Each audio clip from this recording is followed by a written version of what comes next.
Hello students, I self Nitin Singh from Chanakya college of education Bettiah. आज मैं डीलेट second year से unit first या 7 subject code जो revision चल रहा था उसमें यूनिट फर्स्ट हम लोग पढ़ रहे थे। यूनिट फर्स्ट में हम लोगों ने कल देखा था दोहराव करके सीखना। बच्चे दोहराव करके कैसे सीखते हैं, रिपीटेशन करके कैसे सीखते हैं। आज हम लोग देखते हैं बच्चे एक दूसरे से कैसे सीखते हैं। एक दूसरे से मतलब एक दूसरे की आपस में, जैसे बच्चे कक्षा है, कक्षा कक्ष में बच्चे आपस में कैसे सीखते हैं, इस बात को थोड़ा हम गौर करते हैं और समझने का प्रयास करते हैं। बच्चे एक दूसरे से भी सीखते हैं, इस बात को हम लोग समझते हैं कैसे। देखिए, छोटी कक्षा है, छोटी कक्षा में जब बच्चे, जैसे एक हम आप लोगों ने अनुभव किया होगा कक्षा कक्ष में, जब भी कोई भी गणित शिक्षक या कोई भी शिक्षक, गणित ही नहीं कोई भी शिक्षक जब कोई प्रश्न दे देता है, प्रश्न का मतलब कोई भी क्वेश्चन बच्चों को हल करने के लिए दे देता है, कोई भी सवाल प्रश्न। अब बच्चा जब हल कर रहा होता है, प्रश्न जब बच्चा हल करेगा, उसको सॉल्व करेगा, उस टाइम में यदि शिक्षक उस कक्षा कक्ष में बच्चों का निरीक्षण करता है, बच्चों का निरीक्षण वो भी किस माध्यम से, ऑब्जर्वेशन माध्यम से। ऑब्जर्वेशन का मतलब बच्चों को ऑब्जर्व करे करके, वो बच्चों की क्रियाकलाप को ऑब्जर्व करेगा और देखेगा, निरीक्षण करेगा। बच्चे प्रश्न लगा रहे हैं, अध्यापक ने बच्चों को प्रश्न दिया हुआ है और अध्यापक का कार्य क्या है, वो कक्षा कक्ष में बच्चे को गतिविधियों को देखता है, उनकी कॉपी को देखता है, ऑब्जर्व करता है। उस समय में अध्यापक एक चीज़ करता है, एक कार्य करता है, क्या कि उस टाइम बाउंड में, उस टाइम पीरियड में अध्यापक जो बच्चे क्वेश्चन सॉल्व कर रहे हैं उसी क्वेश्चन को अध्यापक कहता है कि आपने ये जवाब कैसे निकाला। अध्यापक उस बच्चे से क्या पूछता है, यह क्वेश्चन जो आप सॉल्व किए हैं वो कैसे सॉल्व किए हैं, how to solve this type question, या इस टाइप्स के क्वेश्चन को आपने कैसे सॉल्व किया है।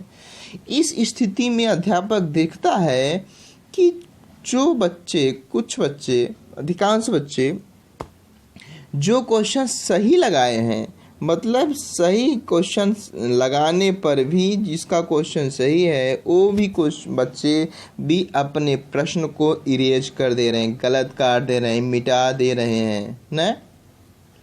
और जो बच्चे गलत क्वेश्चन लगाए हैं वो भी अपने कॉपी को इरेज कर दे रहे हैं, रिमूव कर दे रहे हैं, पेज को फाड़ दे रहे हैं, हटा दे रहे हैं।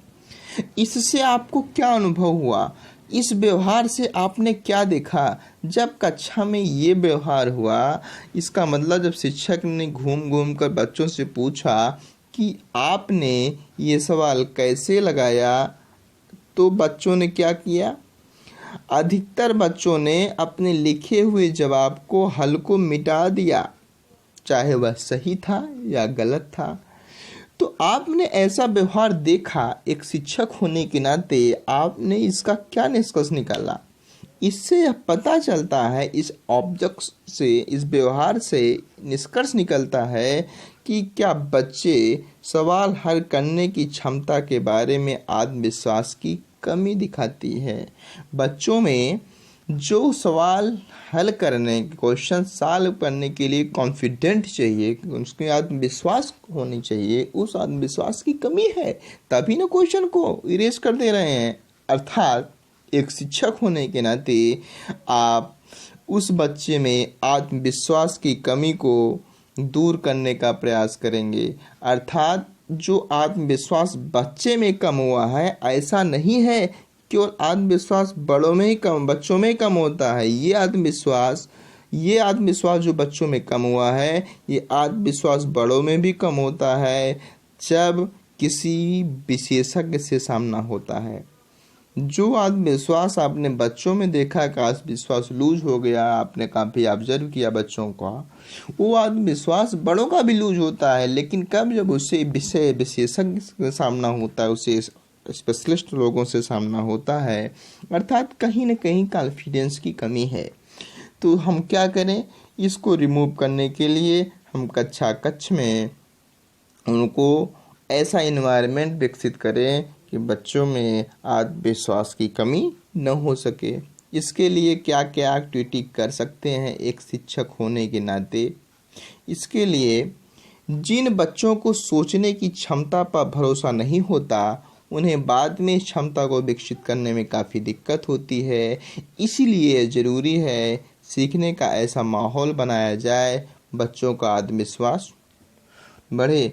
माने जिस बच्चों में ये आत्मविश्वास की कमी होती है, अर्थात एक शिक्षक होने के नाते आपको ऐसा इन्वायरमेंट बनाना चाहिए कि बच्चों का आत्मविश्वास कम न हो, बच्चों का आत्मविश्वास बढ़े और बच्चे शिक्षण कार्य को बड़े सहज भाव में अपनी कॉन्फिडेंस के बढ़ाकर करने का प्रयास करें। अर्थात ये जब कॉन्फिडेंस बढ़ाने की बात है, तो बच्चे में कॉन्फिडेंस कैसे बढ़ाएंगे, किस हिसाब से बढ़ाएंगे, इसके लिए एक लेख देखते हैं। हम इसका विश्वास बच्चों में कैसे बढ़ाएं? आप देखते होंगे यदि समूह में खेलते हुए बच्चे को आपने ध्यान से देखा होगा, शायद कुछ संकेत मिल गए होंगे।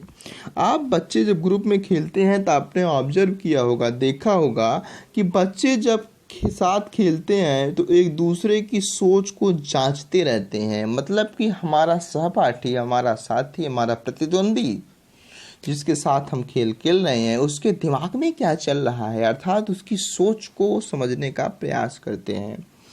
ऐसे खेलों व गतिविधियों से बच्चों को एक दूसरे से बिना किसी डर के, बिना किसी भय के एक आज़ाद व खुले माहौल में मेल जोल का मौका मिलता है। अर्थात बच्चों को ऐसा खेल खिलाना चाहिए, ऐसे खेल खेलने के लिए प्रेरित करना चाहिए जिससे वो खेलों की गतिविधियों से एक दूसरे के पास आ सकें, एक दूसरे के सोच को समझ सकें, एक दूसरे मित्रों के साथ बिना भय के, बिना डर के, बिना एक आज़ाद खुले माहौल में मेल जोल कर सकें। ऐसा मौका एक शिक्षक होने के नाते आपको कक्ष में देनी चाहिए, बच्चों के सामने प्रस्तुत करना चाहिए। ऐसे मेलजोल के दौरान बच्चे अपने बातों को एक दूसरे के सामने जवाबों और सुझावों को तौर पर रखते हैं। खेल खेल में आपने ये भी देखा होगा कि बच्चे के मन में जो बातें आती हैं, जो रिकमेंड करते हैं, सुझाव देते हैं, खेल की भावना से वो अपने प्रतिद्वंदी को प्रेजेंट भी करते हैं, रिकमेंड भी, जवाब भी देते हैं सुझाव के तौर पे। अर्थात हमें बच्चों का वही सुझाव लेना है, उसी विधा का विकास करना है। एक बच्चे के लिए दूसरों की बात का अहमियत इतना हो जाता है जितना कि एक राय का होता है। अर्थात बच्चों की राय के बारे में, अहमियत के बारे में इतनी इम्पोर्टेंट बातें हो जाती हैं, इतना इम्पोर्टेंट उनका सुझाव हो जाता है जितनी कि उनकी राय होती है। अर्थात इस स्थिति में यह जांचा जा सकता है, माना जा सकता है बच्चे में आत्मविश्वास बढ़ा हुआ है, बच्चे के आत्मविश्वास की जिज्ञासा बढ़ चुकी है। इस स्थिति में आप बच्चों के पास जा सकते हैं, इस तरह से माहौल बच्चों के सामने प्रेजेंट करेंगे, शायद शिक्षण सीखना उतना ही सहजकारी और बच्चों के लिए भय मुक्त होगा, निडर मुक्त होगा और बच्चों में कॉन्फिडेंस आएगा। अतः ये तो उस इन्वायरमेंट की बात हो गई और एक दूसरे से सीखने की बात हो गई। दूसरी तरफ इसी का उल्टा कर दें, सच्चाई के रूप में जो हम समझते हैं, इसका रिवर्स हम करने की बात आपसे कर रहे हैं। रिवर्स करने का मतलब थोड़ा उल्टा। थोड़े उल्टे में क्या समझ पाते हैं कि जैसे कोई बड़ा आम तौर पर बच्चे के सामने उसका मत सच्चाई के रूप में है, जिसे बिना किसी सवाल या शक के मानना पड़ता है। यदि बड़ों के कथन में कोई बच्चा शक से देखे, शक माने शंका हो जाए और सोच में पड़ जाए कि जो बड़ा कथन कह रहा है, दोहरा रहा है, वो गलत है, ऐसे समय में इससे पहले धीरज से वो चिड़चिड़ा कर अंत में गुस्से में अंतिम निष्कर्ष होता है, हे मूर्ख, तुम यह नहीं कर सकते। अर्थात इससे पहले यह समझते बच्चों के सामने कुछ ऐसे नहीं करे, इसकी उनकी आपकी राय ज़बरदस्ती बच्चे मान लें, इससे बच्चों का आत्मविश्वास कम होता है।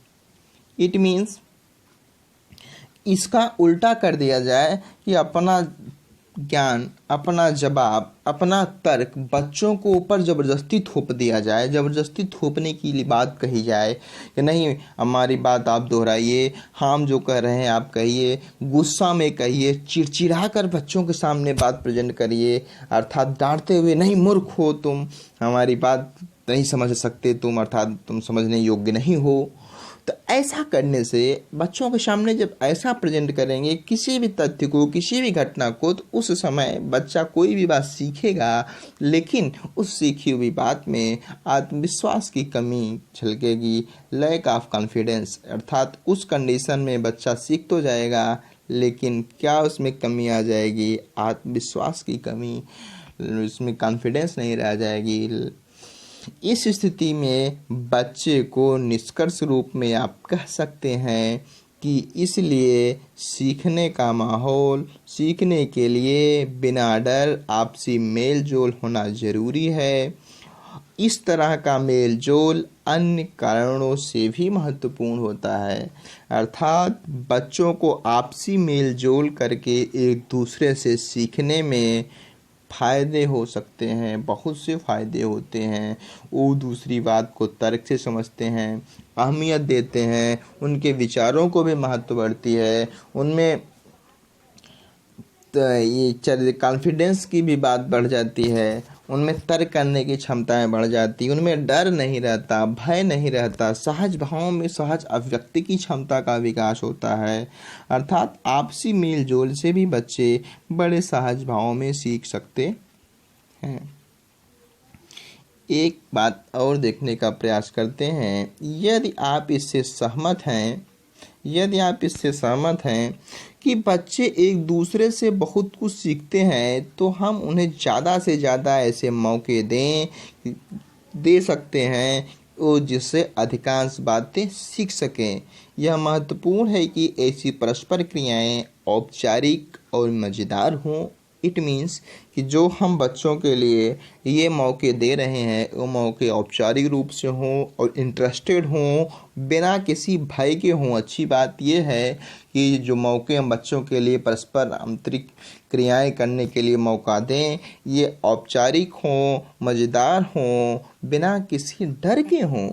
अर्थात एक बच्चे से सिर्फ यह कह देना कि तुम अपने पड़ोस, भाई, मित्र, बहन से पढ़ लो, आमतौर पर यह कारगर नहीं होता। इसलिए तब बाल शिक्षक बड़ों की नकल करने लगता है और सीखने वाला उतना ही घबरा जाता है जितना कि बड़े से। अर्थात हम बच्चों को ये ना कहें कि तुम अपने भाई से, अपने पड़ोसी से, अपनी बड़ी बहन से, अपने छोटे भाई, बड़े भाई से, मित्र से, सहपाठी से पढ़ लो, सीख लो। यह आमतौर पर उतना कारगर इफेक्टिव नहीं पड़ेगा, बच्चा सीख लेगा आसानी से, नहीं। हम उसके लिए क्या करें कि ऐसा करने से प्रॉब्लम कहाँ हो जाती है कि जब बाल शिक्षकों की नकल करने की कोशिश करता है, बालक शिक्षकों की नकल करने की कोशिश करता है, शिक्षक जैसा कर रहा है हम भी ऐसा करेंगे, तो सीखने वाला घबरा जाता है और उतना घबरा जाता है कि इतना बड़े घबरा जाते हैं। इसलिए ऐसी परिस्थिति हम न बनने दें और बच्चों को औपचारिक रूप से परस्पर क्रियाएं के रूप में उनको ऐसी क्रियाएं कराई जाएं जो मज़ेदार हों, बिना डर के हों और अनौपचारिक रूप से हों, तो बच्चे के सीखने के अधिकांश मौके आते हैं और बच्चा बड़े सहज भाव में सीख जाता है। ठीक, आगे बच्चे एक दूसरे से सीख पाए, निष्कर्ष के रूप में, निष्कर्ष है अतः फाइनली निष्कर्ष है, बच्चे एक दूसरे से सीख पाएं, ऐसी स्वाभाविक एवं कुछ निकलने लायक परिस्थितियां बना पाना आसान नहीं है। हम ऐसा बना दें बच्चे ऑटोमेटिकली सीख लें। शायद बच्चों को बिना उनकी जानकारी के स्वाभाविक तरह से मिलते जुलते, खेलते, बात करते हुए देखना चाहिए। हम पहले एक शिक्षक होने के नाते बच्चों को ऑब्जर्व करें। और कैसे ऑब्जर्व करें? जब एक दूसरे से इंटरेक्ट होते हैं, आपसी मित्रों सहपाठियों से कक्षा कक्ष के, और एक दूसरों के साथ जब खेलते हैं, मिलते जुलते हैं, इस समय मौक़ों को हम शिक्षक होने के नाते, हमें शिक्षक होने के नाते उनको ऑब्जर्व करना चाहिए। इससे हमें कुछ तरीके समझ में आ जाएंगे। कक्षा में ऐसी स्थितियां अवश्य बनाई जा सकती हैं जिससे बच्चे एक दूसरे से सीख सकें। ठीक, इस प्रकार से इस टॉपिक को हमने आज प्रस्तुत किया। हम आशा करते हैं कि आप लोगों को कोई कन्फ्यूजन, डाउट नहीं होगा। आप लोगों को जो भी कन्फ्यूजन, डाउट होगा, आप उसको पूछेंगे, समझने का प्रयास करेंगे। Thank you class. आपके लिए सुझाव, आप वही क्या करेंगे, इस पेज को लाइक करेंगे, शेयर करेंगे और चैनल को सब्सक्राइब करेंगे। और इसके साथ ही कॉलेज की official channel Chanakya college of education को भी आप लाइक, शेयर, सब्सक्राइब करेंगे, जिससे कि उसका बेल नोटिफिकेशन भी प्रेस करेंगे, जिससे कि अन्य प्रोफेसरों का वीडियो भी आप लोगों के पास पहुंच सके। और जो वंचित छात्र हैं, जहां तक नहीं पहुंच पा रहा है, इसलिए वहां तक शेयर करके पहुंचाने का प्रयास करेंगे। Thank you class.